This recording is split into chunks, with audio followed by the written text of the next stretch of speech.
hari ini akan bahas ya apa cara yang baik untuk mengajak dan mengajar. Cara yang tepat ya. Ya, Hari anak-anak cilik ya. arek cilik mengajarkan anak-anak kita Hmm. berpuasa secara baik dan benar. Oh, Karena oke baik. contohnya ya, Apa arek-arek cilik contohnya? jauh tayangan-tayangan yang media sosial kan wae ya. Hmm. Arek cilik gak usah poso. Ono jenenge istilahnya pasukan poso beduk. Oh iya. Lah sing wong tua-tua udah gak poso. Nah, hal seperti ini kan Oh, seringkali menjadi pertanyaan bagi anak-anak kita. iya, iya. Loh itu loh Pak, Lek sopo ya? Lek Hamdan, Lek Parjo. Heeh. Lah ngombe es Lek awan-awan ning sawit Suko. gedang. Ya apa mosok awake dhewe kon poso, pau awake dhewe arek cilik-cilik. Nah, hal seperti Heeh. ini tentu menjadi sebuah tantangan bagi kita ya apa kemudian mengajarkan anak kita berpuasa secara baik dan Heeh. Lek benar. disiapkan sejak kecil, Mhm. ketika dewasa dia sudah siap ya, Cak, Iya, ya? heeh. Heeh. Tapi sing luwih bener ya apa, kita sudah tersambung dengan Ustadz Fatur Rahman Masrukan. Beliau adalah Ketua Ikatan Dai Indonesia Surabaya. Oh iya, Dan sambung di ya. acara seperti biasa, Heeh. tanya-tanya Ustadz. Tanya-tanya Nah, Ustaz. kita sama beliau Cak Ilman. Nggih, Monggo Cak silakan Cak Ilman. Wawan. Assalamualaikum. Waalaikumsalam warahmatullahi wabarakatuh. Nggih. Assalamualaikum Ustadz. Nah. Alhamdulillah. Waalaikumsalam. Kang Ilman, Kang Mamat, Nggih. sehat semuanya. Alhamdulillah, Oh, iya. pakestunya sehat semua ini. Masih Sehat-sehat Alhamdulillah. badannya, sehat Masih kantornya terus. Insyaallah. Amin, amin, amin, amin, Pak Amin. Ustadz. Ya. Ya, Nah, Cak, Pak, iya, Hmm. nama Cak ya. nah ini loh Pak Ustadz. Wah, ini anak-anak itu seringkali kalau berangkat ke sekolah, arek cilik-cilik itu, Pak Ustadz. Arek cilik-cilik itu kalau berangkat ke sekolah, kemudian pulang sekolah sekitar jam 10, jam 11, lewat ngerti tonggone itu, Enteng nenteng es degan. es sasetan. Ada yang rokok dan lain sebagainya. Iya. Ditekoki, "Lho Lek, gak poso ta Lek?"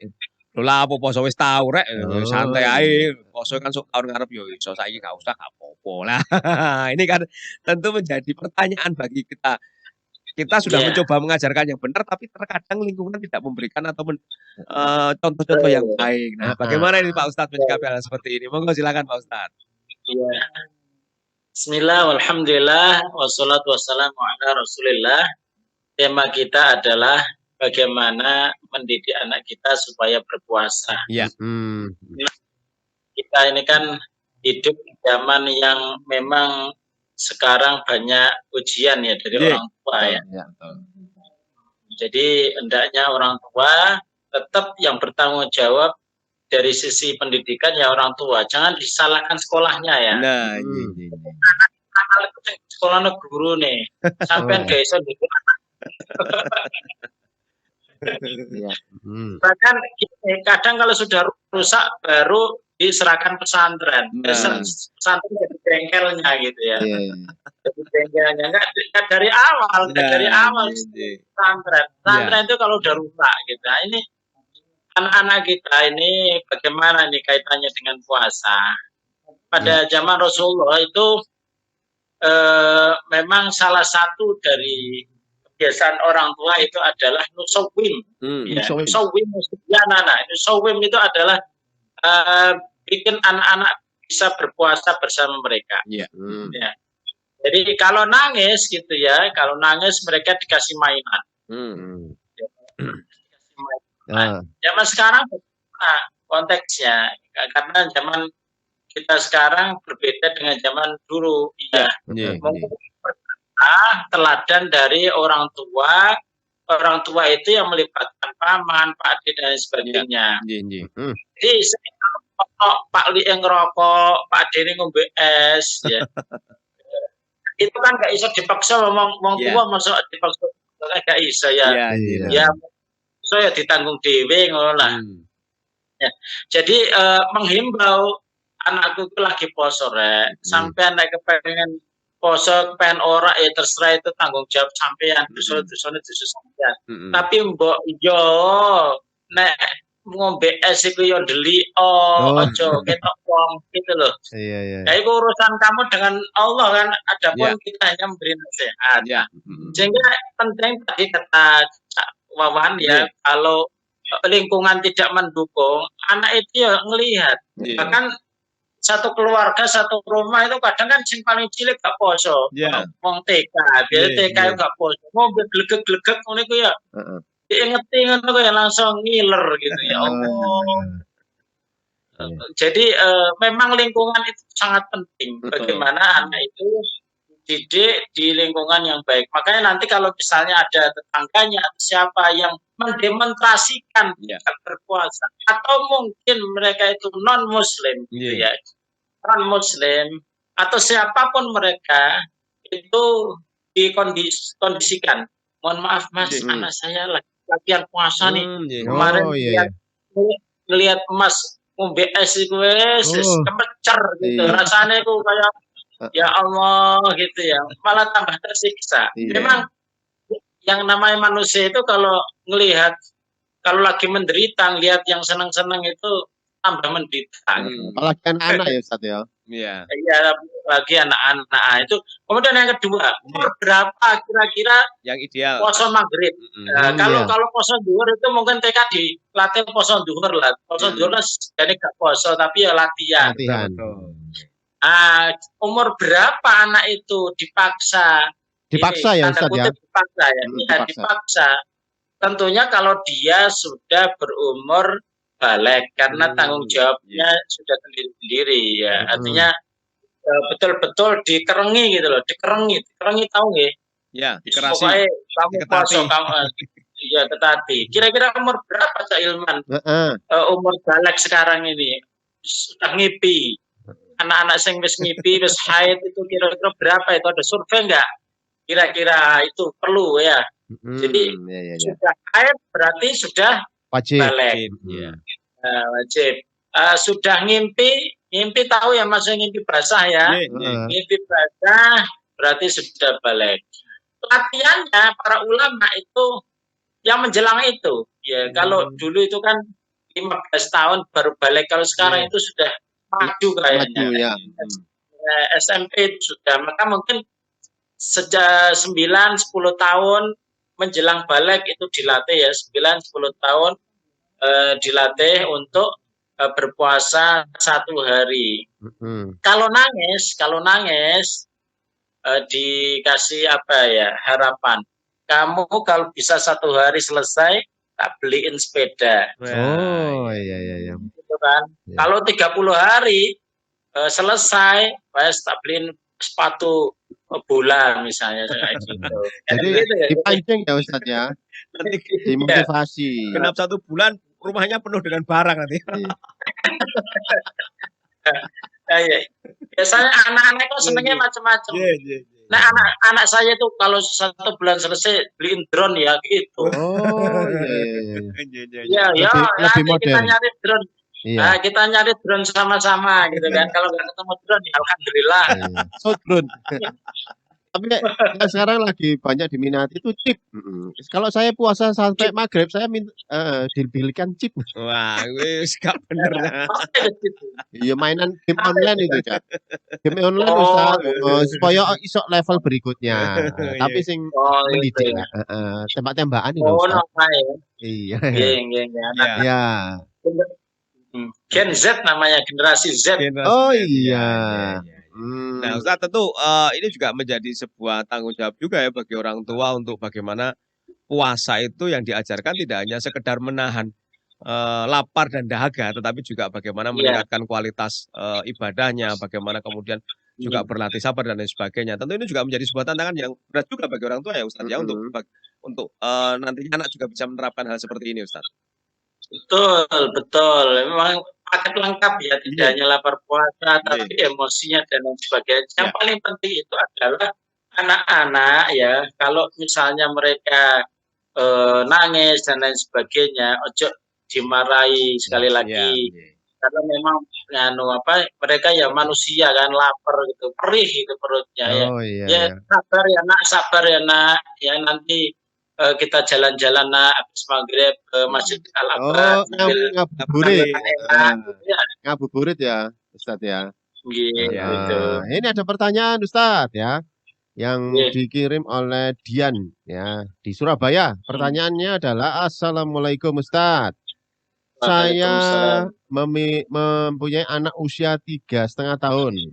Kalau sesuai syariah, mulai usia berapakah anak-anak kita diajari berpuasa? Dan apakah puasa beduk? Puasa beduk bagi anak-anak itu ada gitu. Terima kasih. Maturun. Assalamualaikum. Monggo Ustaz. Waalaikumsalam. Puasa beduk ya 3,5 tahun itu masuk PAUD ya, menjelang PAUD ya. Ya. Jadi memang pengenalan itu sejak dari dini. Jadi siapa yang membentuk itu semua? Lingkungan, ibunya, bapaknya. Jadi temanya itu tema puasa gitu ya. Ya. Engko poso lho, Dik. Opo poso iku kan? Poso iku Dik gak mangan. Iya. Wah, aku rek iya oleh mangan tapi beduk ae yo. Jam 09.00, jam 10 ngeleh di tanah itu. Ya beduk isi ae, beduk ae wis gitu aja untuk latihan ya. Tapi tema puasa itu betul-betul menancap di dalam mereka itu. Kalau mendengar Ramadan itu poso. Jadi tertanam betul dalam benak mereka itu. Iya. Saya itu kadang-kadang prihatin Ustadz kalau di lingkungan itu lihat anak kecil-kecil itu mereka poso tahu tiba-tiba biasa anak kecil itu dolanan langsung wah ono sing ketaton atau mungkin ada yang kena dinakalis deh langsung miso-miso kadang-kadang emosi opo arek-arek. Woi posoe. Godanya anak-anak ini lebih banyak. Nah, ya. Kalau seperti itu gimana kita untuk mengingatkan? Karena kadang-kadang kalau kita mengingatkan, khawatir nanti orang tuanya si anak ini tidak terima. Kayak poso-poso dewe. Nah, kita juga kadang-kadang juga menjadi semacam riko ya Ustadz ya, mengingatkan anak orang lain, tetapi khawatir orang tuanya juga tersinggung. Nah, gimana Ustadz kalau dengan hal seperti ini Ustadz? Jadi anak-anak itu kadang dia itu mengucapkan sesuatu yang tidak tahu artinya. Iya betul. Itu perlu dipahami. Maka kadang orang tua itu berlebihan dalam emosinya seakan-akan pemahaman anak itu sudah sempurna. Dimarahin mati-matian. Ngomong ngono. Gini. Padahal anaknya pelonga gini. Aku salah tahu. Aku salah. Makanya anak ketika mengucapkan kata-kata yang buruk itu harusnya ya diingatkan biasa nak itu kotor jangan lagi diucapkan ya. Iya. Karena dia tidak paham. Itu perlu proses ya. Perlu proses untuk mencabut kosakata itu dari lisannya itu perlu proses. Ya ini ada pertanyaan lagi Ustadz ya dari Ita di Sidoarjo Ustadz. Mau bertanya Ustadz, apakah ketika anak sudah mau berpuasa tapi malah nggak doyan makan, itu bagaimana ya Ustadz? Apa kurang tepat mengajarkan anak berpuasanya? Mohon bantuan jawabannya. Malah gak doyan mangan ya, Cak? Jadi harus kayaknya konsultasi sama dokter gizi. Iya, Pak, dokter gizi dan dokter gigi. Cocok gak gelem mangan gara-gara kontol kabeh. Iya. Tapi jadi kayaknya Jadi kayaknya memang gini Ibu kan masalah dia nggak doyan makan atau apa, mungkin perlu konsultasi dengan yang lebih pakar ya. Kalau menurut saya, buah buahan yang dijanjikan nanti kalau berbuka itu makanan kesukaannya. Iya. Favorit. Kamu suka favorit, jajan kesukaannya asal yang tidak berbahaya ya. Jajan kesukaannya wis tak gantung ki, sak plastik resek penuh, wis kamu nanti pek dewe ngono. Itu biasanya semangat semangat. Kata ribui wis. Wes ngono. Apa makan apa maneh kamu? Soto. Oke, soto. Nah, gitu kan. Jadi sediakan makanan yang kira-kira membuat dia itu nanti bersemangat. Saya kira begitu Ibu ya. Nggak tahu kok anaknya suruh poso melarat dia mangan beneran kan. Paling minta yang lain ya. Ono pertanyaan dari mana? Ono Cak. Monggo lanjut dari mana? Ini ada pertanyaan dari Pak Rahmat ya. Pak Rahmat Surabaya. Assalamualaikum Ustadz. Saat belajar puasa untuk anak-anak, apakah kita perlu memberikan reward dan hukuman bagi mereka? Reward itu penghargaan dan juga hukuman. Tadi sempat disampaikan Ustadz, mungkin bisa disampaikan lagi. Hukuman ini kira-kira oleh nggak Ustadz? Untuk anak-anak lo ya, monggo Ustadz. Kalau hukuman itu Rasulullah ketika nggak sholat itu kalau nggak sholat itu dipukul pada umur 10 tahun. 10 tahun. Jadi boleh dipukul, boleh lah ya, tidak harus dipukul loh, hukumannya loh ya. Maksudnya boleh itu tingkatan paling parah. Tapi Rasulullah nggak pernah make. Oh iya. Nah, jadi hukumannya apa? Hukumannya terpaksa uang jajannya dikurangi 10%. Nah, gitu ya. Oh iya. Nah, gitu, nah. Diskon. Ojo roh 10.000 tinggal berapa 10% iki, waduh. Atau ini nanti waktu lebaran enggak dibelikan baju baru. Iya. Ya boleh lah, tapi jangan yang berat-berat lah ya. Kalau belum balik itu nggak usah yang berat-berat. Nanti biasanya kan anak-anak itu tidurnya belum mau sendiri ya. Nanti kalau nggak puasa misalnya terpaksa harus tidur di kamar sendiri. Di kamar mandi. Seperti itu. Jadi yang nggak berat-berat boleh ya. insya Allah. Berarti boleh ya hukuman tapi yang mendidik ya Ustadz ya. Ya, hukuman yang mendidik. Atau membersihkan kamar mandi, nyapu dari depan sampai belakang, atau apa mencuci piring ya kayak gitu. Bisa lah dilakukan. Insya Allah. Ono pertanyaan mana Jawan? Ya, lanjut, monggo Jawan. Iki jenenge sapa rek? Ya, iki jenenge Pak Hamba Allah. Oh, Pak Nugroho. Iya, monggo lanjut. Pak Nugroho ini bertanya. Ustadz, mohon izin bertanya. Ya, saya izinkan. Anak kami yang perempuan alhamdulillah kelas 1 SD. Sudah mulai ikut berpuasa Ramadan kali ini. Yang ingin saya tanyakan, kapan atau pada usia berapa, terutama perempuan ya, puasa diwajibkan untuk anak perempuan ini? Nah, ya perempuan ini. Ya itu. Tadi sudah sampaikan Ustadz ya. Silakan. Iya, ketika haid ya, haid itu menunjukkan bahwa perempuan itu sudah balik, sudah masing-masing. Istilahnya kalau kita sudah punya rekening sendiri, ya. Rekening kebaikan, rekening keburukan. Jadi jelaskan itu nak, kamu puasa wajib, kamu sudah punya rekening sendiri ya. Kalau kamu nggak puasa nanti masuk ke catatan rekening yang buruk. Kalau kamu puasa masuk rekening yang baik, begitu.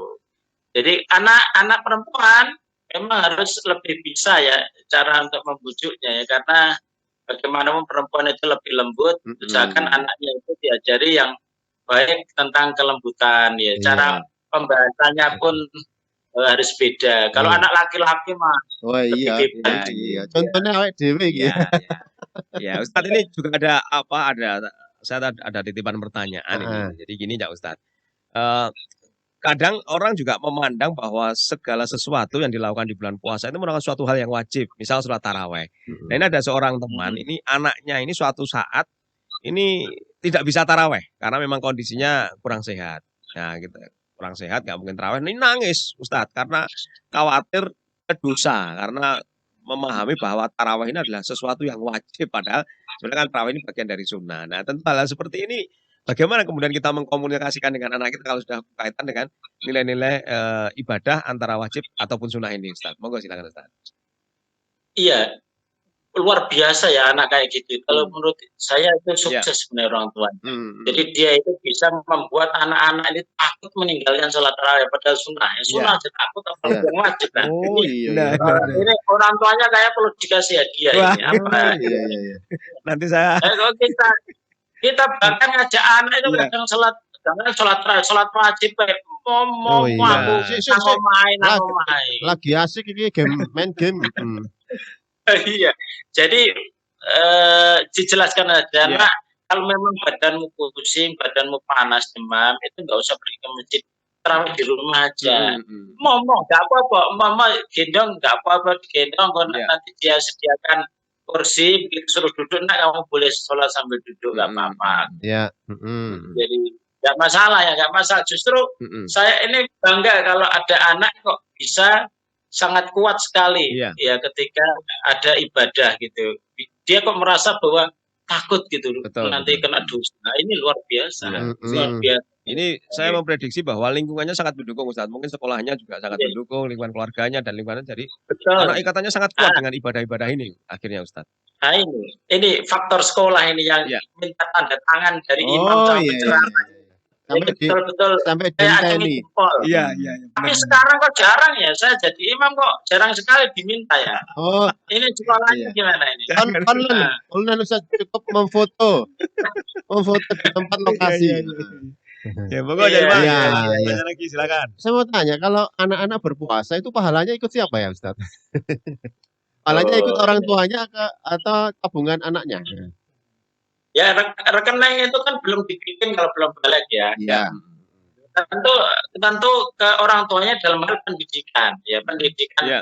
Berarti nggak mungkin dong anak terus tiba-tiba rajin puasa, anak tiba-tiba rajin sholat, anak tiba-tiba rajin baca Al-Quran kalau tidak peran orang tuanya. Saya nggak percaya. Anakku tiba-tiba bangun malam sholat malam terus tidak mungkin.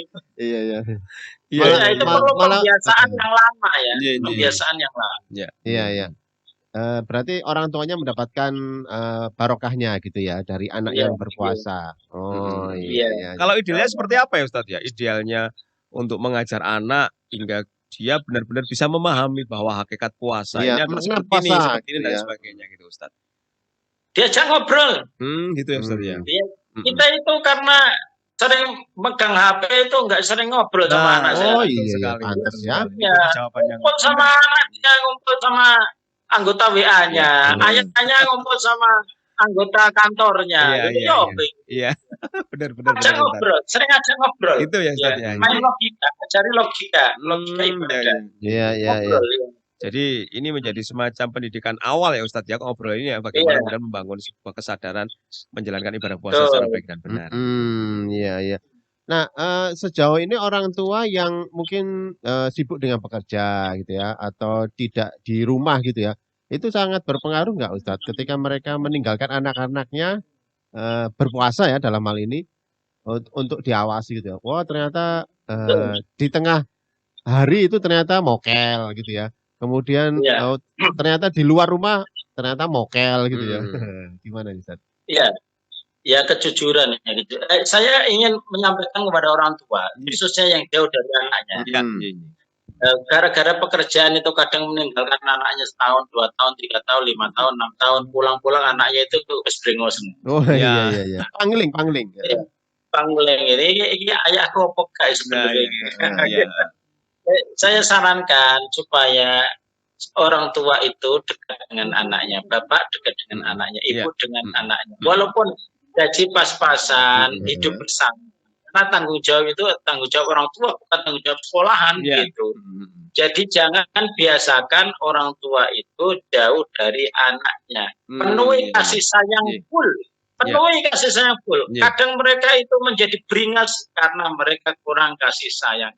Kadang mereka cari panutan, cari laki-laki hidung belang itu karena dia tidak menemukan ada teladan dari ayahnya. Jadi perempuan itu gampang dibicui kalau nggak ada bapaknya. Iya, makanya. Ini pengalaman dari mereka yang surat ke Ustadz ya ini ya. Betul. Jadi sosok ayah tidak dia dapatkan. Akhirnya dia cari orang lain kan. Iya betul. Nah, orang lain kalau benar ya bagus, tapi kalau salah hancur. Jadi pendidikan anak untuk agama termasuk puasa ini baiknya di rumah ya, di lingkungan keluarga ya Ustadz ya. Langsung oleh bapak ibunya yang menekankan. Iya. Langsung. Ya Ustadz, ini ada lagi yang bertanya dari Mas Dedi ini di Surabaya. Ini menanyakan bahwa di tayangan televisi itu kan seringkali ada sinetron-sinetron tentang asap orang tidak berpuasa dan lain sebagainya. Nah ini, padahal sinetron kan menjelang buka yang lihat kan anak-anak banyak. Akhirnya anak-anak merasa takut. Wah, nggak puasa ini. Ini gimana ini Ustaz? Asap apa ya? Asap orang tidak berpuasa itu. Aneh-aneh gitu loh. Ya itu mungkin salah satu strategi. Tapi memang kalau yang tidak fakta itu tidak boleh. Iya. Masuk kategori prank seperti, ini. Betul. Tapi kadang-kadang benar. Misalnya gini, jangan di luar rumah maghrib itu bebek gombel. Iya. Itu sebenarnya memang keluarnya setan di malam hari itu pas maghrib itu. Ya, betul. Nah itu memang ada. Kayak begitu boleh lah. Tapi tapi ya jangan kanannya takut sama muka buruk apa bentuk yang buruk. tapi ini ayo kita sholat maghrib supaya setan pergi begitu ya. Ya mungkin yang terakhir Ustadz, ada yang bisa disampaikan tips atau saran bagaimana sebaiknya atau seperti apa hal yang bisa dilakukan bagi anak-anak kita khususnya untuk bisa menjalankan ibadah puasa di bulan Ramadan supaya cara mudah ya atau yang Islami mendidik anak untuk bisa berpuasa sejak dini Ustaz. Monggo Ustaz silakan. Ya. Yang pertama adalah peran dari Bapak Ibu. Bapak Ibu lah yang menanamkan keyakinan tadi tentang masalah pahala, tentang masalah dosa, tentang masalah ini adalah untuk supaya Allah sayang kita gitu. Makanya kita nahan lapar dan dahaga sebentar saja nggak lama. Kemudian yang kedua, membangun komunitas membangun komunitas yang baik. Kalau ada yang tidak berpuasa, ada peraturan tidak boleh di luar makannya atau tidak boleh sembarangan memamerkannya di depan orang yang berpuasa. Kemudian yang ketiga adalah Bapak Ibu ini selalu mengevaluasi dan harus tanggap ini anak saya umur berapa, pasnya berapa. Kalau masih 3,5 tahun seperti tadi yang disampaikan, maka jangan dipaksa puasa 1 hari. Umar ini pernah marah pada salah satu sahabat yang lain ini, celaka kamu bikin anakmu sampai kejet-kejet begitu ya. Puasa kayak uang gede gitu. Artinya bahwa harus tahu umurnya. Pada umur 10 tahun, 10 tahun harus puasa dilatih 1 hari sampai menjelang nanti balik. Jadi seperti ya. Nangis-nangis. Sabar ya nak, perutnya ibu juga perih, kamu perih sama aja. Semua orang yang perut yang lewatnya itu perih-perih semua itu. Sabar ya, sebentar lagi ya, tidur aja kamu, tidur aja, begitu aja. Jadi ada evaluasi, umur berapa puasa beduk, umur berapa puasa 1 hari, dan harus dikawal dengan benar oleh kedua orang tua. Iya. Baik Ustadz Fatur Rahman Masrukan, terima kasih tausiahnya pagi hari ini, mudah-mudahan bermanfaat ya, terutama bagi para orang tua yang sulit untuk mendidik anak-anaknya berpuasa sejak dini ya. Kita besok ketemu lagi dengan Ustadz Fatur Rahman Masrukan di program yang sama di Tanya-Tanya Ustadz. Oke, matur Ustadz, sekali lagi selamat pagi, salam sehat, assalamualaikum. Waalaikumsalam warahmatullahi wabarakatuh. Oke, Cawawan. Yuk, kita pamit Cak Ilman. Masih besok Prai. Besok libur karena besok adalah hari raya Paskah. Tapi kita tetap kita tetap akan menemani dulur-dulur di acara sepagi Surabaya. Nganggo supit mangane kembang turi. Lanjut pamit. Ketemu sesuk masih dinone Prai. Roti donat rasanya lagi ketemu sesuk dino Jumat. Kula pamit dan selamat pagi.